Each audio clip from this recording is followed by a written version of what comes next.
guys, I wanted to give you a little bit of a heads up on what your quiz is going to look like. Okay, so just a couple of things. I have notes so I don't forget anything. So your quiz is going to be taken on GoFormative, which is the same software that you used when you took the pre-assessment for this class. Okay, so you've used it before. It's going to look kind of like that. Most of your questions are going to be do out or show your work. Okay, so when you're doing that, what you're going to do to show your work, okay, is do your work out on a piece of paper. That's fine. Okay, take a picture of the whole sheet of paper. Okay, and say you get problems 1 through 7 on that sheet of paper. Then what you're going to do is when you get to each of those problems in the show your work section, you can add in, there's a little button that'll let you add a picture. Okay, if you click on that, you can use that same one page, so the same picture for all 7 of those problems. So if you fit 7 problems on the paper, use the exact same image file. You don't have to worry about cropping it or anything. I can take care of that. But you are going to need to add that photo there. Now, the best way to do that is to either use your phone to take the quiz to begin with, or if you upload your photo to Google Drive, there's an option there that you can pull it right from Google Drive. Sometimes that takes a minute or two, okay? Sometimes it can be a little bit slow, especially depending on your Wi-Fi.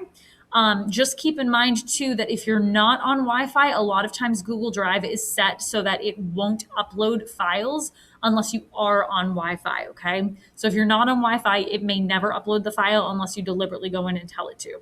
Okay, so you're going to want to look at that. You might want to practice a little bit if that's something that you're nervous about. Just practice like taking a photo and making sure it shows up in your Google Drive, and you should be good from there.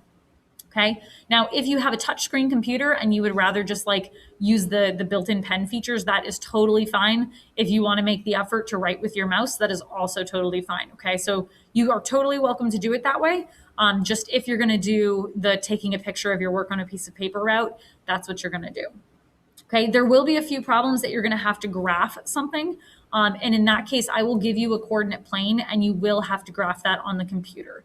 Okay, so show your workout on a piece of paper, that's fine, but I want it graphed on the actual coordinate plane.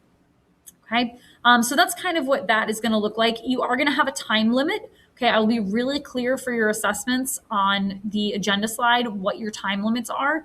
So it's going to be 45 minutes, maybe an hour sometimes, but usually probably about 45 minutes so that you can go on, take your test, and get it turned in. Make sure that you get it done in that time period because the test will close down wherever you are and you won't be able to make any changes. So keep an eye on your time.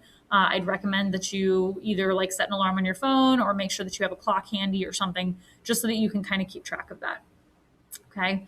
The first question on your quiz is going to lay out the rules for that assessment.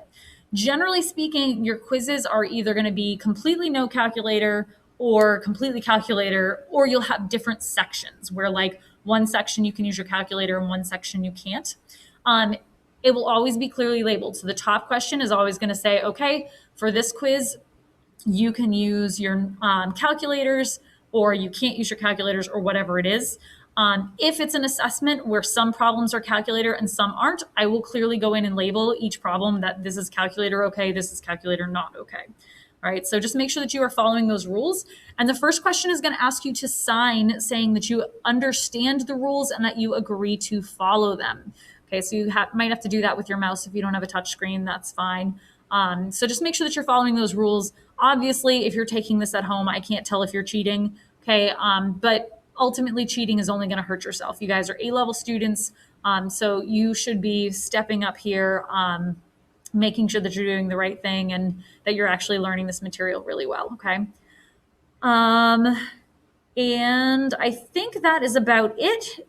If you have any questions about any of this stuff, please let me know. While you're taking the assessment, if something's going weird or wrong for you, please let me know. I will be on my computer, so if you have questions, you can send me an email, all right? But it should be pretty straightforward and hopefully not too bad.